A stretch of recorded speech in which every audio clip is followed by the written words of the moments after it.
Olá, meu nome é Daniel Espírito Santo, eu sou enfermeiro, administrador e criador da página Enfermagem.paliativa e no vídeo de hoje nós vamos conversar sobre delírio, uma situação que muitas das vezes passa desapercebida, inclusive por alguns profissionais, e que pode mascarar situações que são mais graves.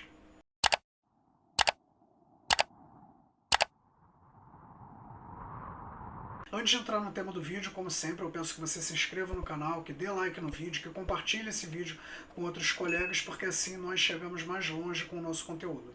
Agora, entrando especificamente no tema do delírio. Delírio, também chamado de estado confusional agudo, é uma alteração cognitiva de início agudo e de curso flutuante. E ela vai afetar principalmente a consciência, a atenção, pensamento e comportamento desse indivíduo. É importante que fique claro que na maioria das vezes o delírio vai ser a primeira alteração, vai ser o primeiro alerta de que tem alguma coisa acontecendo com aquele paciente. Por isso, justamente, a gente não pode confundir o delírio com outras situações, como, por exemplo, outras alterações cognitivas ou quadros demenciais. A gente não pode fazer essa confusão e ao final do vídeo eu espero que você não faça mais isso. O delirium pode ser dividido em 4 tipos, já excluindo o delirium tremens. E nesse vídeo eu não vou falar sobre delirium tremens, isso porque ele é um tipo de delírio, ele cursa com sintomas muito semelhantes, mas ainda assim ele tem algumas características particulares. Por exemplo, ele está relacionado à abstinência alcoólica parcial ou total de pacientes que têm uma dependência grave do álcool. Além disso, o tratamento dele também será um pouco diferente, então eu não vou estar abordando sobre ele nesse vídeo, tá bom?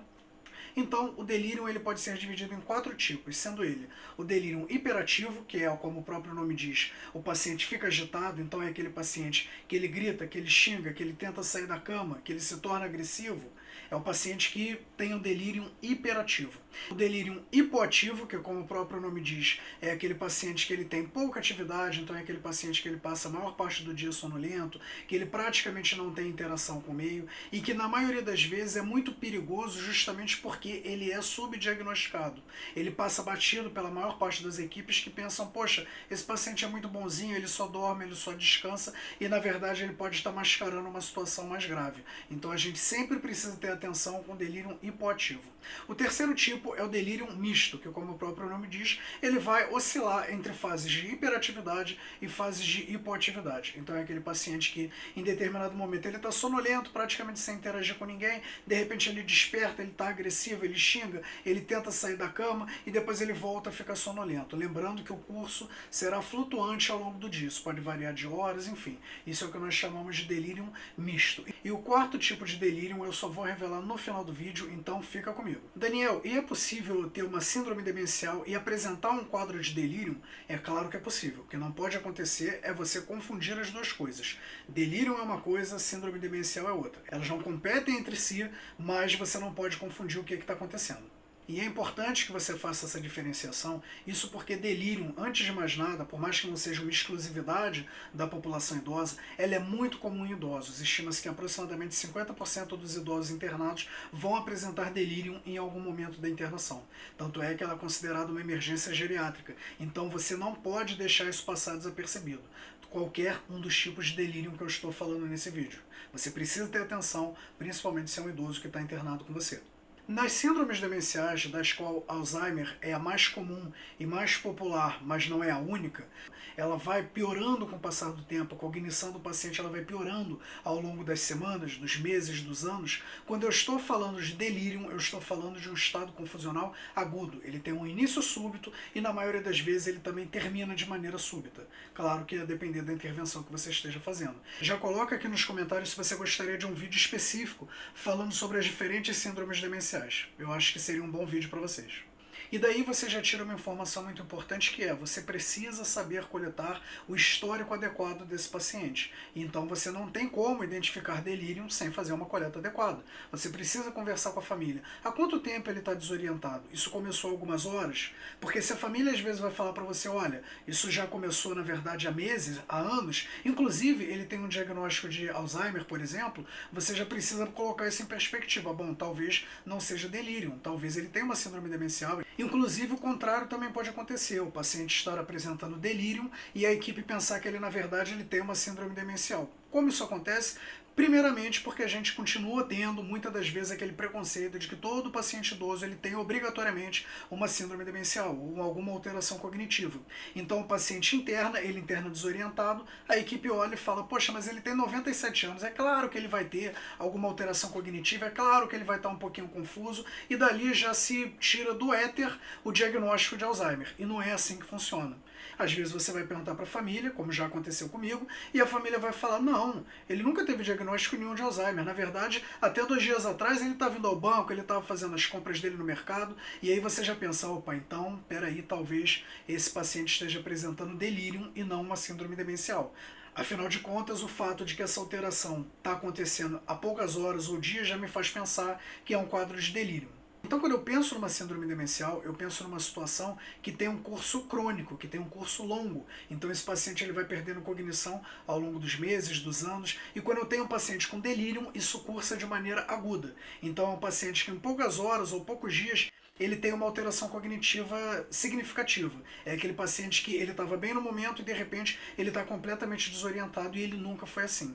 E até por conta disso, o delírio também, já estou dando um aviso para vocês, assim que você na maioria das vezes retira esse fator precipitante do delírio, o delírio cessa, o quadro cessa. E como identificar o delírio? A primeira coisa, eu já falei com você, você precisa saber coletar adequadamente o histórico desse paciente. Nós temos alguns instrumentos também, como por exemplo o CAM, que eu vou estar deixando disponibilizado aqui na descrição para você ter acesso e olhar depois, mas agora preste atenção no que eu estou falando com você. Você precisa ter atenção ao histórico desse paciente. E aí você precisa ter muito tato realmente para identificar o que modificou na rotina desse idoso dentro das últimas horas ou dias. Então você precisa saber, esse paciente ele sempre foi agressivo assim, sonolento assim, agitado assim? Há quanto tempo vocês têm percebido essa mudança de comportamento?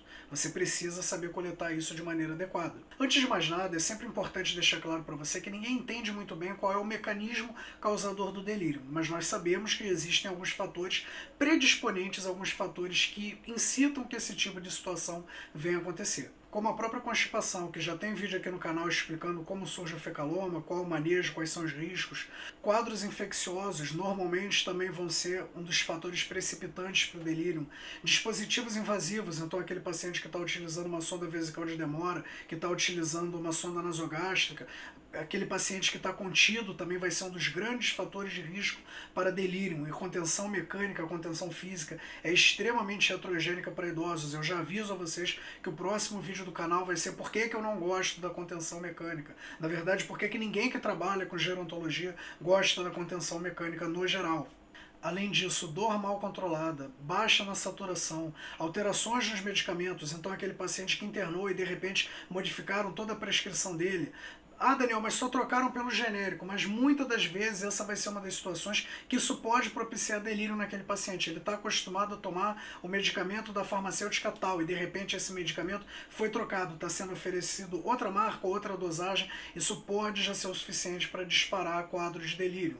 Principalmente se eu estou falando de medicamentos como, por exemplo, sedativos, antialérgicos, antidepressivos, já tendem a alterar um pouco a cognição desse paciente e podem propiciar o quadro de delírio. Então, atenção redobrada. Além disso, de quadros de desidratação, que também é muito comum no idoso, principalmente em cenário domiciliar. O paciente, às vezes, ele esquece de beber água, e quando se percebe, ele já está com a cognição completamente alterada por conta de uma situação aguda. Ele desidratou e isso fez disparar o quadro de delírio. Além disso, até para eliminar hipóteses, é muito comum que o prescritor, que o médico, ele faça a solicitação de um hemograma, de um exame de urina, na maioria das vezes até para identificar se tem alguma alteração laboratorial que predispõe esse quadro de delírio. Então, como eu já mencionei, por exemplo, quadros infecciosos vão ser um desses fatores.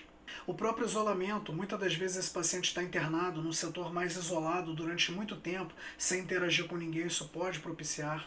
Entre outros, esses são alguns, eu não tenho como falar para vocês todos, por isso que é importante que você saiba fazer a coleta do histórico do paciente, porque às vezes vai ter uma situação específica de um paciente que você vai identificar. Trago para vocês inclusive um caso inusitado, eu já tive uma paciente que abriu um quadro de delírio porque ela ficou internada há muito tempo com uma colega no quarto dela, com uma outra idosa, e essa idosa recebeu alta e ela desorientou, ela abriu um quadro de delírio porque de repente ela não se reconhecia mais ali naquele quarto sem estar na presença da colega. Então você realmente precisa fazer uma coleta muito afinada sobre o que está acontecendo com aquele paciente, o que foi, quais são as modificações na rotina dele.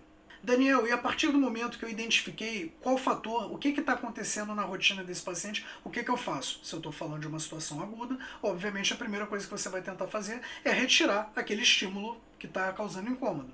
Então, por exemplo, o paciente está isolado há muito tempo, ele está no CTI há não sei quantas semanas. É possível colocar esse paciente no quarto? É possível estender o horário de visita? É possível colocar alguma coisa mais familiar ou no entorno dele para que ele se reconheça, ele entenda um pouco melhor o que está acontecendo? O paciente trocou de medicamento, houve uma alteração na dosagem, mudaram a marca, mudaram o aprazamento. Você precisa tentar identificar isso e ver, dentro do que for possível, para retornar ao padrão dele pré-delírio. Ele começou com benzodiazepínicos. Benzodiazepínicos nós sabemos que são medicamentos que também propiciam e muito o surgimento de delírio. Então você precisa saber disso tudo. E aí, mais uma vez, reforçando, vale a coleta adequada de histórico com o paciente. Se for possível, converse com o prescritor e avalie a possibilidade de retirar esse medicamento novo que entrou.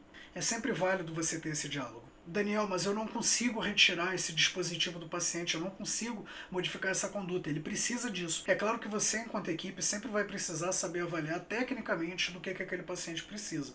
Às vezes aquele paciente ele vai precisar de uma sonda vesical de demora, mesmo que, por exemplo, aquilo dali esteja disparando um quadro de delírio no paciente. E aí, nesses casos, é muito comum que o prescritor, que o médico, opte por fazer a utilização de medicamentos neurolépticos, o mais comum sendo aloperidol, mas também pode entrar risperidona, quetiapina ou olanzapina, que são medicamentos que vão servir um pouco para acalmar esse paciente. Mas sempre evitar benzodiazepínicos. Os benzodiazepínicos eles propiciam muito quadro de delírio, então são medicamentos que normalmente o médico não vai querer utilizar, tá bom? Foco principalmente no haloperidol. Se tiver que escolher um, pensa no haloperidol. Ah, Daniel, e o delírio ele só acontece em cenários de internação, então, né? Só no hospital que o paciente vai apresentar delírio. Não necessariamente. Lembra que qualquer uma das alterações da rotina que eu já falei com você podem acontecer também durante a estada desse paciente na residência, por exemplo. Então, trocou uma medicação, alguma coisa nesse sentido, mudou a rotina, eu tirei o paciente da casa dele e agora ele está morando comigo, que sou filho, que sou sobrinho, isso daí pode já ser o suficiente para disparar também um quadro de delírio. Então, delírio não é uma exclusividade hospitalar, por mais que esteja muito associada com internação de pacientes idosos. Daniel, mas você falou que existem 4 tipos de delírio e que um você ia deixar para o final. O quarto e último tipo de delírio é o que nós chamamos de delírio terminal. E ele vai ter uma apresentação em si muito semelhante ao delírio hipoativo. Então aquele paciente que ele já está um pouco mais rebaixado, um pouco mais sonolento, não está interagindo com o meio. Então se eu tenho um delírio que ele vai ter como principal fator precipitante o fato de que esse paciente tem uma doença grave, que ameaça a vida dele e que já está provavelmente em estado avançado, eu não vou conseguir resolver esse fator precipitante. O que não significa que eu vou deixar o delírio correndo solto, eu nunca vou fazer isso, mas eu vou precisar, eu enquanto equipe, ter uma atenção mais plena, uma atenção mais focada, porque eu não vou poder ficar tentando remover quais são os outros fatores precipitantes. Então, esse é um delírio que ele não necessariamente vai aparecer principalmente em pacientes idosos, ele pode ser presente também em pacientes jovens, desde que eles tenham doenças avançadas. Normalmente, esse quadro de delírio vai ser, inclusive, um mau prognóstico para o avanço dessa doença. E se você agora está pensando, caramba, finalmente eu entendi qual é a diferença de delírio para Alzheimer, qual é a diferença de delírio para outras síndromes demenciais, esse é o momento que eu peço mais uma vez para que você se inscreva no canal, que curta esse vídeo, que compartilhe com seus colegas. Nós temos muitos colegas que trabalham com população praticamente exclusivamente idosa e que não têm conhecimento específico sobre o manejo desse tipo de situação. Não esquece que na descrição do vídeo eu estou deixando disponível a escala CAN, que é a que a gente mais utiliza para identificação de delírio de uma maneira mais sistemática, está disponível aqui para você. E agora eu vou deixar para você outros 2 vídeos do canal que eu tenho certeza que você vai gostar muito. Nos vemos em breve. Tchau, tchau.